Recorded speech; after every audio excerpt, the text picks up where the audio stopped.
The following is brought to you by crazy dog people everywhere. And on the 9th day, God looked down on his wide-eyed children and said they need a companion. Somebody willing to wake up, give kisses, pee on a tree, sleep all day, wake up again, give more kisses, then stay up until midnight basking in the glow of a television set. So God made a dog. And now, it's time for the Down with Dogs podcast, a dog cast dedicated to keeping your furry baby fit, healthy, and happy.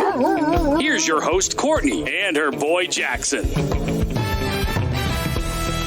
Welcome to Down with Dogs podcast, episode 4. I am your host, Courtney, and today we're talking about allergies, food allergies, and environmental allergies. I do have to be honest with you, I am struggling a bit. And I'm struggling because, if I haven't told you, I've been in radio for 23 years in Connecticut, and I think 6 years in New Hampshire before moving to Connecticut. So I've been in radio for a very long time, and I'm used to having people to talk to, not just myself, in a basement with a cocktail. Yeah, with a cocktail. So it's difficult to sit here and talk to yourself. We're not going to talk about Justin Bieber. We're not going to talk about Taylor Swift or the Kardashians. We're going to talk about dog issues.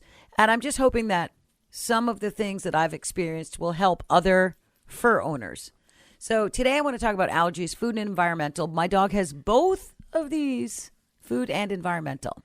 Some of the signs, if you don't already know, which I'm sure you do if your dog has allergies, some of the signs include paw chewing, paw licking, itching, scratching, chronic ear infections, yeast infections in the ears, yeast or bacterial infections in the paws, infections in the groin area, yeast infections, anal gland problems. I have friends who laugh when their dog drags their ass on the carpet. You know what they're doing? They're trying to express their anal glands. There's several reasons for this. One could just be because their poop isn't hard enough. But another issue could be an allergy, a food or environmental allergy can also cause this. And they're uncomfortable when they're dragging their butt. They're trying to tell you something. I don't drag my ass on the carpet. And if I did, I would go to the doctor and be like, I can't stop dragging my ass. Somebody help me. So hopefully what I've experienced will help you. So let's start with the food allergies. That's a lot easier, I think, in my opinion, to figure out than environmental allergies. Because if your dog has a food allergy, you can do a food elimination diet with the guidance of your vet or vet dermatologist or a nutrition specialist or a guru, whoever you see. They'll most likely either tell you to feed a novel protein or they'll put you on a specific kibble, a hydrolyzed protein kibble. And that is where this certain kibble, they take out whatever it is, the components in the protein that could cause your dog to have an allergy. So you start with this kibble for several weeks. Stick with it. It takes probably 12 weeks for whatever your dog is allergic to get out of its system. So probably 6 to 12 weeks on this specific kibble. And then you slowly add in certain proteins, a chicken or a fish or a beef, and see what happens. My dog is allergic to so many things.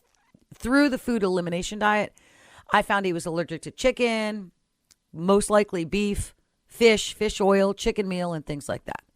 So those are things you could do for discovering what your dog is allergic to in regards to food allergies. Environmental allergies are much more difficult. I've talked to several vets, a vet dermatologist, and they always poo-pooed, we can do some tests, but they're not accurate. They're super expensive.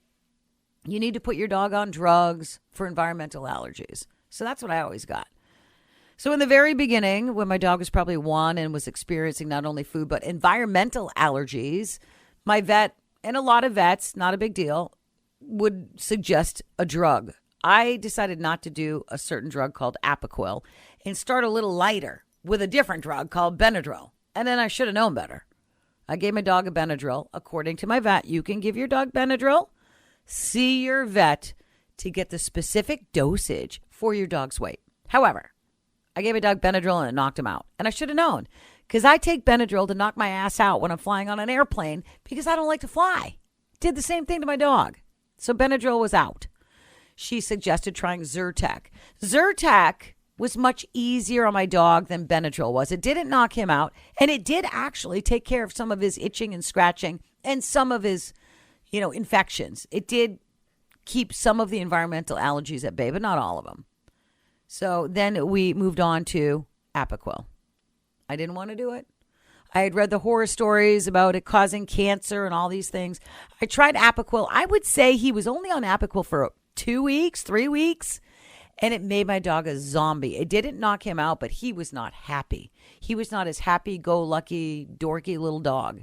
And I knew he had to come off this right away because his quality of life was better dragging his ass across the carpet than being on Apoquel. So we stopped the Apoquel. And there's a new drug out there with a lot of success. It's called Cytopoint. Cytopoint. Cytopoint. It's a shot that your vet gives your dog every 4 to 6 weeks, and it can even last longer. It's not filtered through the liver like Apoquel is. It hasn't been on the market as long, but the studies show that it's easier on their system.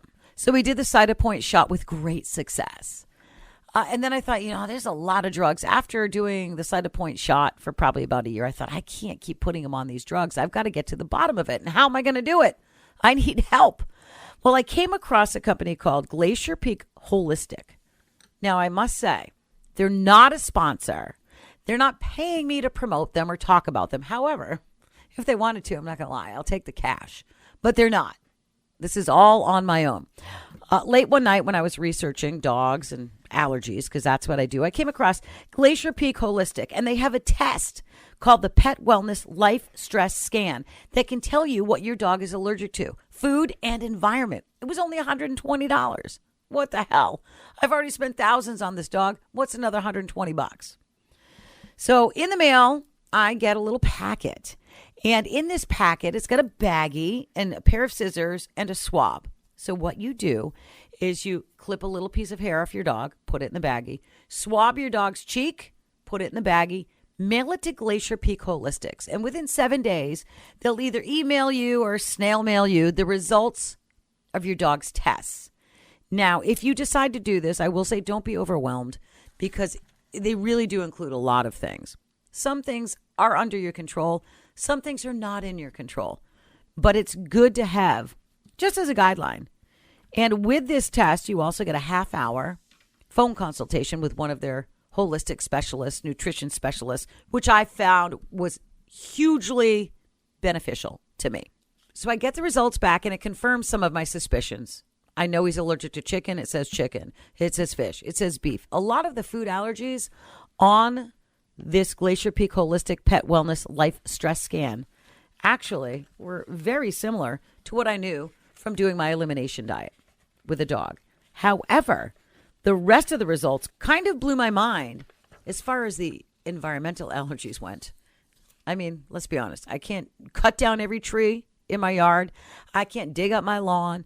I can't handpick every stupid dandelion that he's allergic to in the yard. So I was going over it, and he's allergic to a lot of things. But what was helpful is when I talked to the specialist on the phone, she broke some things down to me. First of all, my dog is allergic to chloride. Chloride can be in your water. I had no idea. So what did I do when I saw that? I actually put in water purifiers. I put a water purifier in. I also changed out my shower head to a filter, so it filters when I'm giving him a bath. So that's something that was easy to do. Plastic is on the list. My dog is allergic to plastic. Go figure. He's got lots of plastic toys. At one point, his water dish was plastic because that's all he liked. Got rid of those. In the trash they went. Then she said to me, well, do you have a crate? I said, yeah, my dog loves this crate. I actually leave the door open, and the dog just goes in and out when he wants. He's in there several times a day. She said, well, what is the bottom of the crate? I said, it's a plastic tray, and he likes to sleep on the plastic. Go figure. Pulled out the tray, put a bed in there. So these are some of the things when you get this back that is in your control, things that you can change to help your dog if they have these allergies.